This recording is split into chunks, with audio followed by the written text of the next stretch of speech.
fale conosco, usando a vida do pastor Márcio, como tem usado.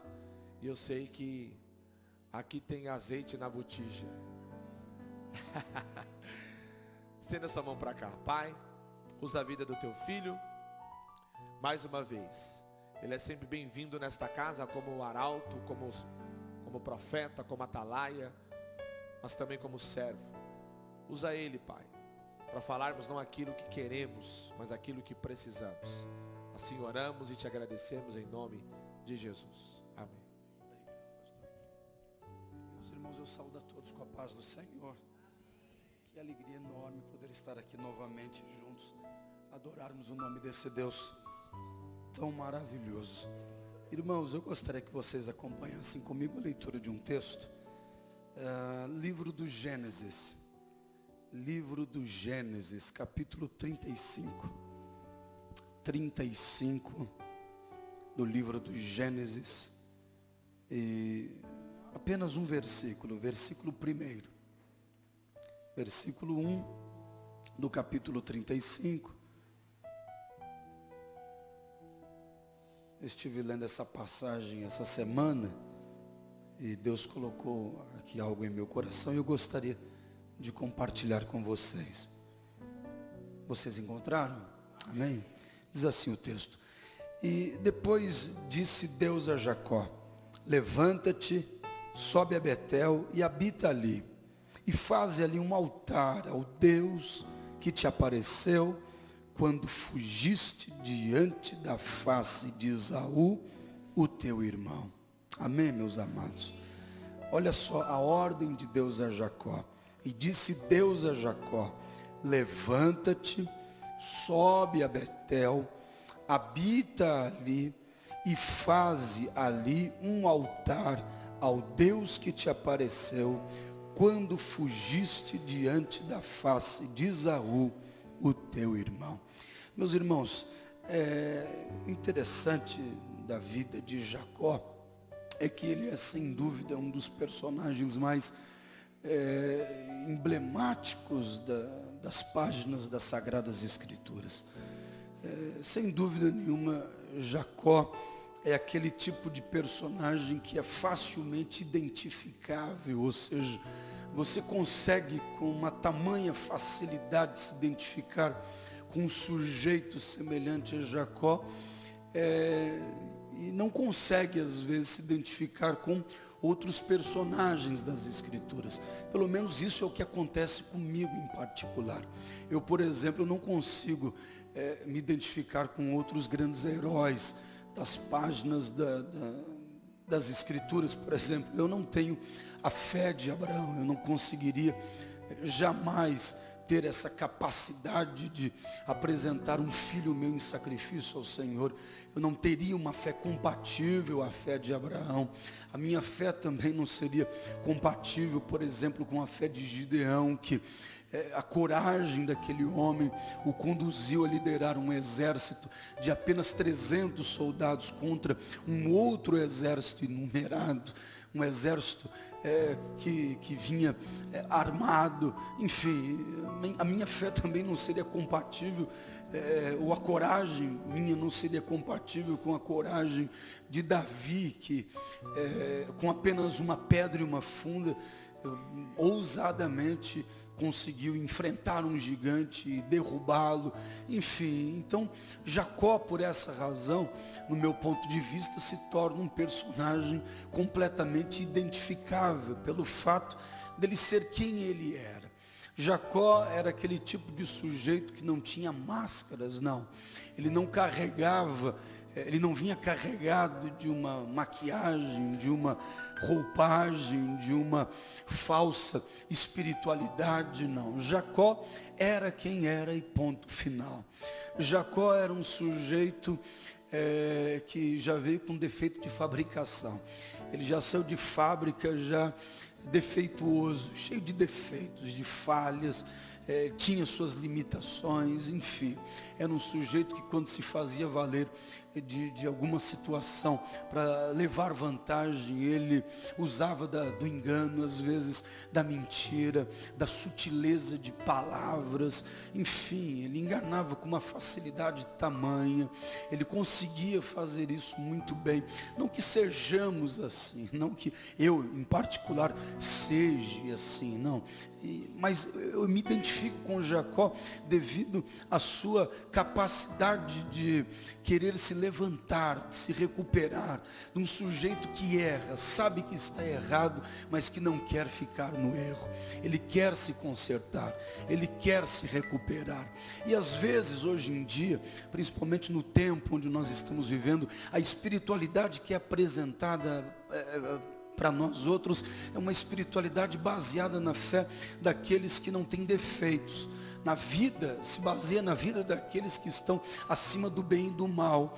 E nós sabemos que não é bem assim. Dentro de cada um de nós habita essas duas vertentes, aquela que pende para o bem e aquela que pende para o mal. E prevalece aquela que você alimenta mais. E Jacó, ele alimentou o bem, mesmo sabendo que tinha uma natureza pecaminosa, ele não queria continuar no pecado. E esse texto, por exemplo, que nós lemos, fala a respeito de um Jacó que, cansado de errar, ele agora pretendia apenas acertar. Ele pondera a sua vida, faz um balanço geral de tudo aquilo que ele havia vivido durante uma vida inteira, e ele agora estava disposto a recomeçar, a começar do zero. Ele zerou tudo e disse: agora, a partir de hoje, eu quero uma mudança significativa, uma mudança que venha trazer um estado novo, algo que possa ser de fato um ponto de partida, algo que me venha dar um norte, uma luz, um rumo, um destino. Mas eu não quero continuar errando, eu quero acertar. E foi justamente nesse momento em que Deus se revelou para Jacó. No momento em que ele toma consciência de que precisava mudar de vida, foi justamente nesse ponto crucial em que Deus se revela a Jacó de uma forma poderosíssima. Porque tem gente hoje em dia que ele jamais vai experimentar uma mudança significativa em sua vida se ele não tomar a consciência de que precisa mudar, de que precisa sair do erro. Tem gente que vai passar uma vida inteira sem uma orientação divina, sem ouvir a voz de Deus, vai passar uma vida inteira sem receber um milagre de Deus pelo fato de não reconhecer que está errado. Uma mente cauterizada produz um sujeito insensível.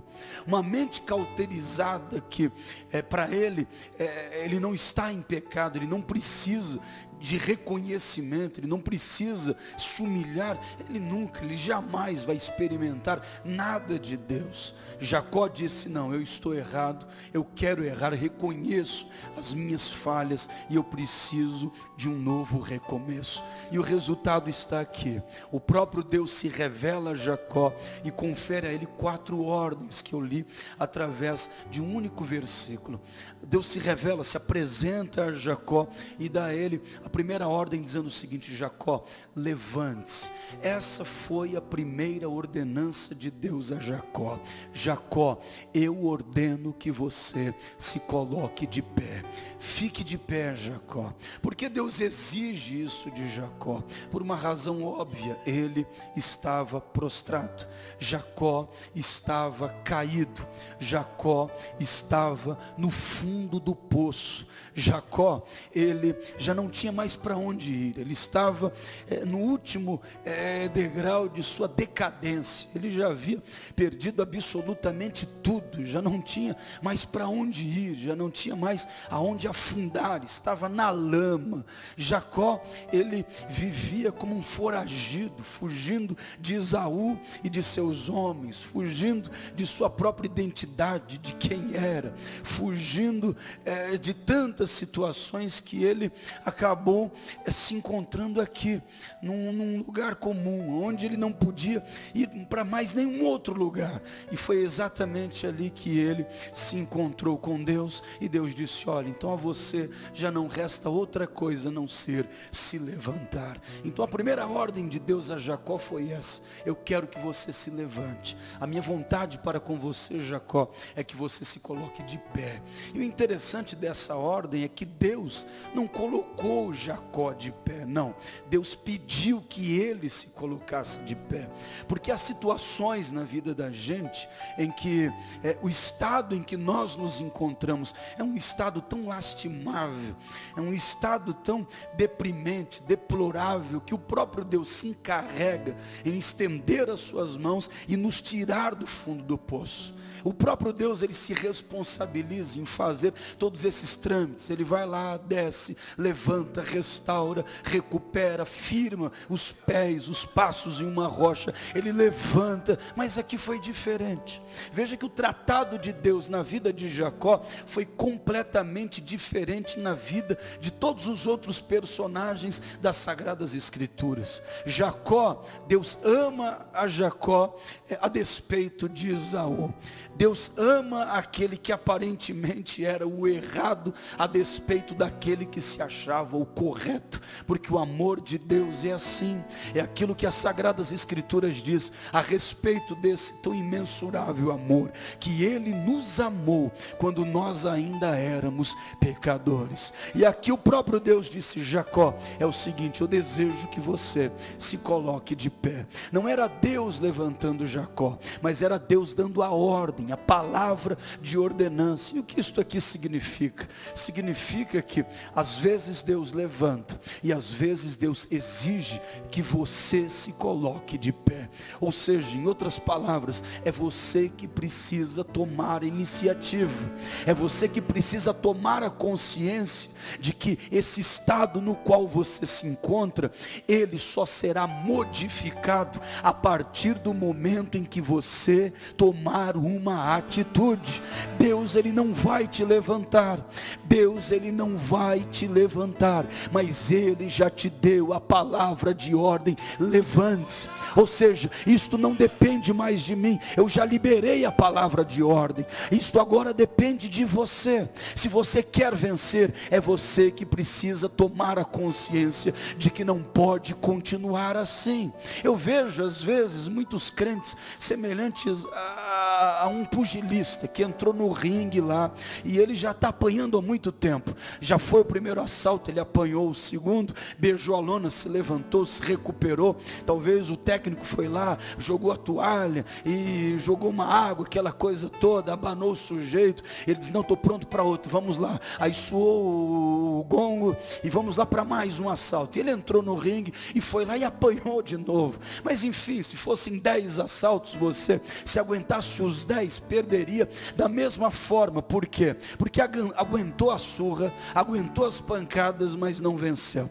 Mas aí você entra no 11º assalto, o último e decisivo assalto. Então a você que já apanhou os 10 últimos, só resta uma coisa: ou beijar a lona em definitivo, entregar os pontos, ou partir para cima e tentar reverter a luta e derrubar o seu adversário. E eu vejo muitos crentes na presença de Deus dessa mesma forma. Gente apanhando da vida, gente quebrando a cara no chão duro da vida, mas que não aprende. É gente que vem para a igreja e ele se sente tão pequeno, e se coloca tão pequeno, e se faz tão pequeno, e às vezes diminui o Deus que ele serve. Por quê? Porque ele aceita tudo com uma facilidade tamanha, ele aceita tudo de uma forma tão passiva, ele aceita tudo de uma forma tão covarde. Não, eu me rendo, eu me entrego, eu me jogo daqui, eu entrego tudo nas mãos de Deus. Não, você se torna um adorador do Deus destino, entregando tudo da sua vida nas mãos do acaso, um amante das imprevisibilidades. Pare com isso. É hora de você reagir, é hora de você despertar, é hora de você tomar a consciência de que a sua vida vai mudar a partir do momento em que você se levantar, em que você sair do comodismo, em que você você dizer para você mesmo: chega, basta, acabou, eu não apanho mais, eu não aceito mais essa situação. Se Deus disse que é para mim me levantar, eu irei me levantar. Ele já deu a palavra de ordem, e com certeza o Senhor, Ele vai honrar a sua vida, Ele vai honrar a sua fé. Então se levante, com certeza Deus, Ele vai honrar você. Porque às vezes Deus levanta, e às vezes Deus pede para que você se coloque de pé. E para Jacó foi exatamente assim: Jacó, eu não vou levantar você, isso aí depende de você. Quer continuar na mentira, Jacó, depende de você. Quer continuar no erro, depende de você. Quer continuar levando essa vidinha miserável, Jacó, que você tem levado até hoje, isso aí depende de você. Agora quer mudar, se coloque de pé. Quer mudar, tome uma iniciativa. Quer mudar, Jacó, tome a consciência de que isto precisa partir de você e não de mim, porque a palavra de ordem já foi liberada. Segunda ordem de Deus a Jacó: e sobe a Betel. Olha que ordem interessante, porque Deus é assim. Deus, Ele não apenas levanta, mas Ele também dá um direcional. Essa ordem, esta segunda ordem de Deus a Jacó, ela fala exatamente sobre isso, acerca de um direcional, acerca de uma direção. Jacó, se levante. Tudo bem, eu me levantei. E aí, o que eu faço agora? Agora deixa comigo, Jacó. Agora eu vou direcionar os seus passos. Eu vou dar a você uma direção. Eu vou mostrar para você aonde você deve ir. E eu vou para onde? Você vai para Betel. Então esta segunda ordem significa que Deus, Ele dá a direção. É aquilo que Deus disse a Abraão: Abraão, olha, sai da tua terra, da tua parentela, da casa de teu pai, e vá para uma terra. Eu vou para onde? Eu vou deixar tudo isto aqui, e eu vou para onde? Você vai para uma terra que eu, o Senhor, te mostrarei. Sabe o que isto significa? Direção de Deus. Porque Deus levanta o sujeito, mas não o deixa assim, sem um norte, sem um rumo. Deus não deixa assim, sem uma direção, não. Porque se assim fosse, o sujeito ficaria perdido no meio da jornada. E Deus não faz isso. Me lembro dos filhos de Israel que estavam lá no Egito, e o próprio povo clama por liberdade, por libertação. Eles não aguentavam mais aquela opressão terrível imposta pelo próprio Faraó. E eles então clamam por liberdade. Deus levanta Moisés, tira aquela gente do meio do Egito. Eles estavam agora no nada, no meio do deserto. E a Bíblia diz que de repente, aquele povo que precisava de uma direção, de um direcional, eles olham ao longe, e de repente vem aquela nuvem enorme. Era uma nuvem que não era uma nuvem comum, porque nuvem no meio do deserto não existe, não há. E aquela nuvem veio e de repente paira sobre toda aquela multidão, aquele montante de gente, recebe a proteção daquela nuvem e ficam debaixo daquela nuvem. E de repente a voz de Deus ecoou em meio àquela nuvem, dizendo: esta nuvem é a minha direção, para onde ela for, vocês vão. Se esta nuvem parar, vocês parem também. Se a nuvem prosseguir, vocês prossigam também, porque esta nuvem vai representar o meu direcional, a minha direção aqui no meio desse deserto. Veja como é o cuidado de Deus. Ele tira do Egito e depois dá uma direção. Você não fica perdido, você não fica procurando uma bússola, um norte, um lugar para ir, não. A direção quem dá é Ele. Então você está preocupado por quê? Você só precisa se levantar, se colocar de pé. Agora a ordem é essa: fique de pé. E por quê? Porque a direção é o Senhor quem vai dar. A estratégia vem dele, a ordem, a palavra de ordem vem dele, e ele vai te dar uma direção. Ele não vai te deixar perdido. O interessante aqui é que o povo seguia a nuvem não seguia o povo. Não era o povo que se levantava em acampamento e saía e dizia: olha, nuvem, nos acompanhe, a gente precisa da tua sombra aqui, a gente vai naquela direção, vem conosco. conosco, não, era a nuvem que determinava a direção. Se a nuvem se movia, o povo tinha que se mover também. Não importava se era 10 metros, não importava se era para frente ou para trás, porque tem gente que acha que só prospera quando vai para frente. Não, às vezes o melhor encontro com Deus não é no progresso e sim no regresso. Às vezes a melhor forma de você se achar não é avançando, mas recuando. Às vezes o melhor encontro com Jesus não é aquele em que o sujeito acha que é para frente, mas é para trás. Eu me lembro de um sujeito que estava possesso de uma legião de demônios lá na cidade de Gadara, e aí Jesus foi lá, liberta aquele homem, e aqueles homens que cuidavam de porcos ali ficam admirados com o grande poder que estava sobre Jesus. E eles então, admirados com tudo aquilo, ouviram aquele homem que outrora estava possesso de demônios pedir para Jesus ser um discípulo dele. Ele disse: olha, eu te seguirei para onde for. O senhor está indo embora, eu quero seguir-te também. Jesus disse: não, você é diferente, o teu chamado não é para prosseguir, é para retroceder. Volta para a tua família, volta para a tua casa, volta para a tua cidade, para os teus, e lá você vai ser muito mais útil do que se seguir em frente. Então às vezes a melhor forma de você seguir é voltar para dentro de você, não é para fora, se libertar e respirar novos ares, não, é ir lá dentro das gavetas empoeiradas da alma, é fazer uma introspectiva, olhar para dentro de você e se encontrar lá dentro. Então é direção de Deus, porque em tudo Ele dá uma direção. A nuvem vai para frente, vá também. Se a nuvem recuar um pouquinho, recue também, porque a direção quem dá é Deus. Veja como Deus, Ele não é sábio, mas é a própria sabedoria. Se a nuvem andar, ande também. Se for para o lado, vá também. Se recuar um pouquinho, faça o mesmo. Fique debaixo da nuvem, não saia dela, porque enquanto você estiver debaixo da nuvem, o Senhor, Ele vai mandar o maná. Enquanto você estiver debaixo da nuvem, o Senhor, Ele vai mandar a provisão. Enquanto o povo de Israel estava debaixo da nuvem, não faltou maná, não faltou água, não faltou nada naquele deserto. Enquanto eles estiverem debaixo da minha direção, eu não vou deixar faltar nada, eu vou suprir todas as necessidades. Então fique na direção de Deus. Enquanto você estiver na direção de Deus, fique tranquilo, o Senhor, Ele vai cuidar de você. Sabe quando o sujeito está perdido, perdidão da vida, não sabe para onde vai? É porque já saiu debaixo da nuvem. Sabe quando você encontra aquele crente que diz: olha, eu estou sem rumo, sem norte, eu não sei nem para onde ir? É porque ele saiu debaixo da nuvem. Então nessa noite, diga para a pessoa que está ao seu lado: meu irmão, não saia debaixo da nuvem. Não saia. Fique na direção de Deus. Fique na direção de Deus. Abraão, ele era um sujeito completamente guiado pela direção de Deus. No GPS de Abraão estava escrito lá: Jeová Jiré.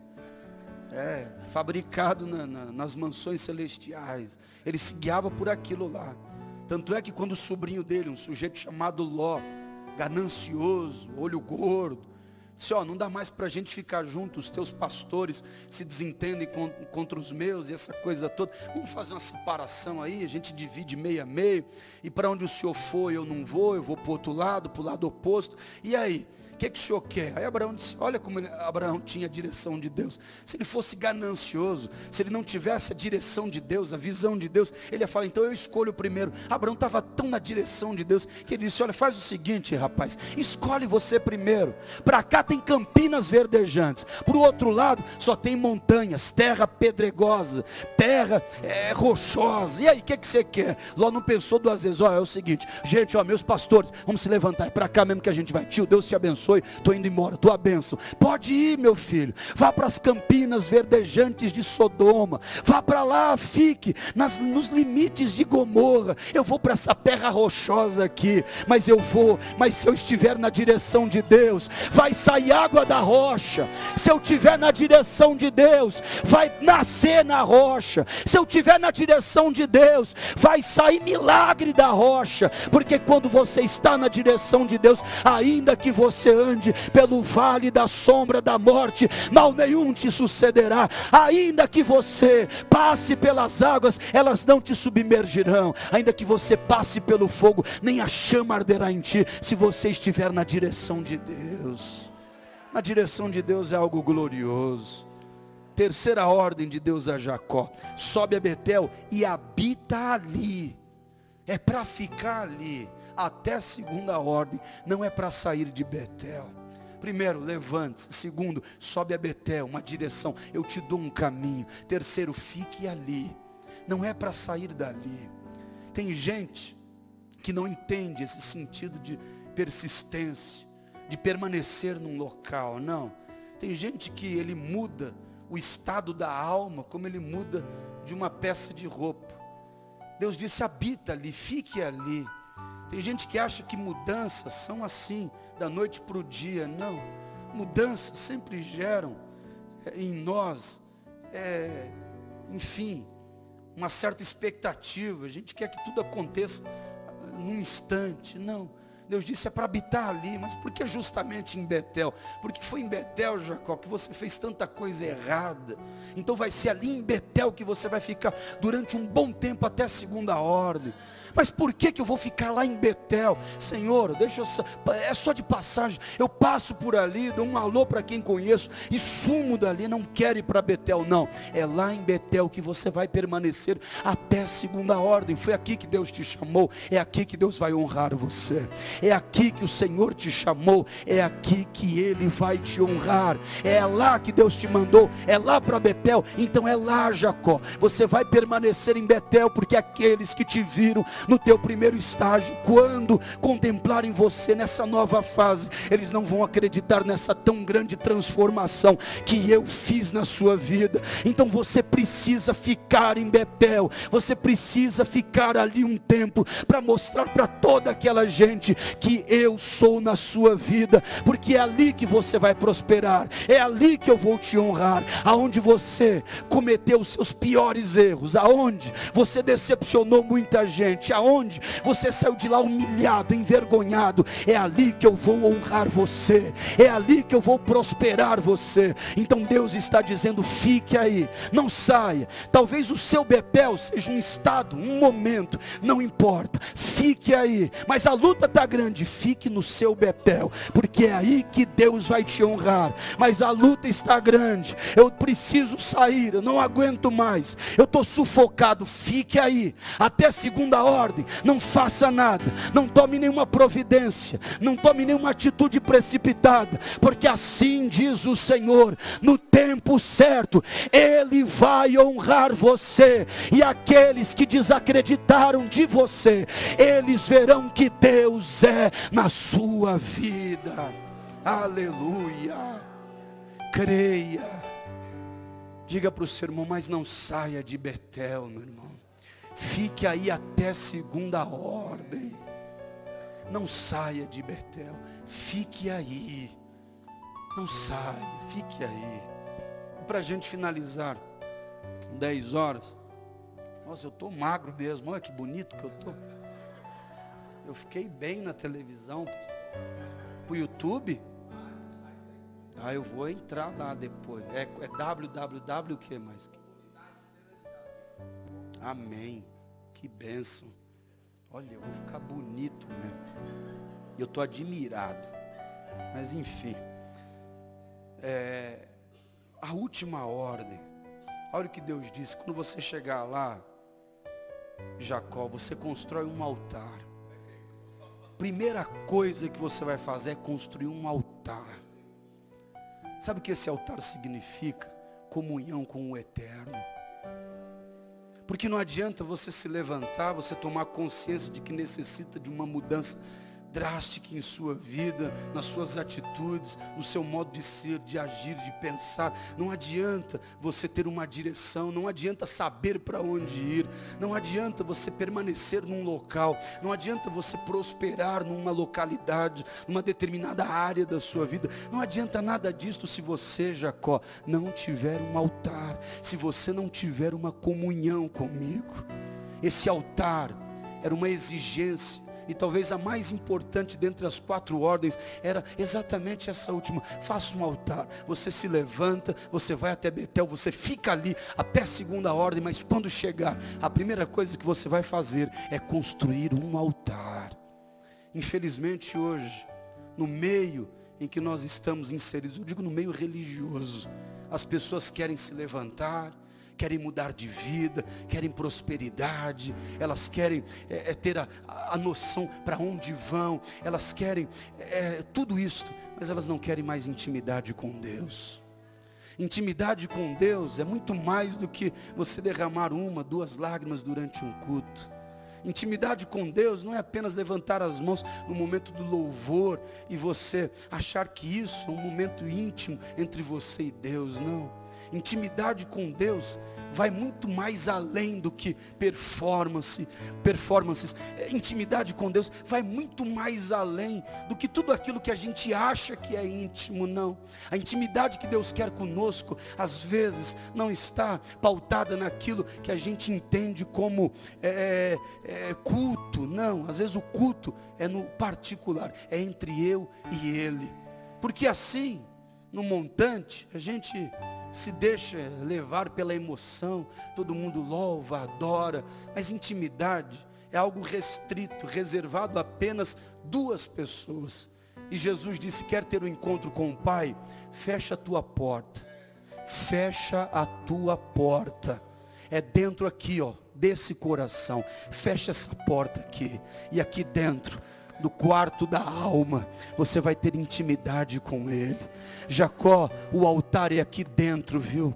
O altar, eu não quero que você se torne um matador de bodes, de cabritos. Eu não quero que você faça um altar de pedras e madeiras e fique sacrificando animais para mim, não. Jacó, o altar é aqui dentro. É uma intimidade constante, é um altar onde o fogo não apaga. É um altar onde essa presença minha é constante. É uma intimidade, é uma relação. Então é isto que Deus quer de você. Deus não quer ter um relacionamento com você apenas durante 2, 3 horas de culto, não. Deus não quer ter um relacionamento com você apenas no momento do seu devocional diário, não. Deus não quer se relacionar com você apenas nos seus momentos de crise, não, de neuroses, em que você recorre a Ele, nos seus momentos de necessidade, não. Deus quer ter um relacionamento com você 24 horas do seu tempo, porque 1 segundo sem Deus, 1 minuto, 1 milésimo de segundo sem Deus, nós já não somos nada.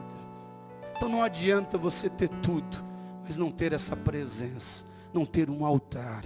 Então nessa noite, construa um altar, vá atrás das pedras, de tudo aquilo que foi espalhado, reconstrua, e aqui dentro, erija esse altar, levante, erga esse altar, acenda e tenha intimidade com Ele. E com certeza, onde você estiver, Jacó, ele foi para Betel e lá edificou um altar e ele foi bem sucedido. A vida de Jacó foi transformada, como eu creio que a sua vida será transformada também. Jacó foi restaurado em tudo aquilo que ele achava que era dele, não era, perdeu, e verdadeiramente no fim Deus, como bênção legítima, entregou nas mãos dele. Talvez você perdeu muita coisa e disse: eu perdi, era para ter, perdi. Não era seu não, se perdeu não era seu. Mas foi negligência, foi falta de planejamento. Não, não era seu. O que Deus vai te dar a partir de hoje, aí sim é bênção de Deus, legalizada por Ele. Ele vai te entregar o melhor a partir do momento em que você obedecer a sua vontade. Com a permissão do pastor Márcio, fique em pé, por gentileza. Em pé. Eu gostaria de terminar pedindo que você, com muito carinho, desse um abraço no seu irmão e dissesse: meu irmão, o mais importante é a intimidade com Deus. O mais importante é ter intimidade com Deus. Diga para ele: reconstrua o seu altar, meu irmão, reconstrua, porque sem um altar não tem comunhão, sem altar não tem sacrifício, sem altar não tem fogo, não tem lenha, não tem intimidade.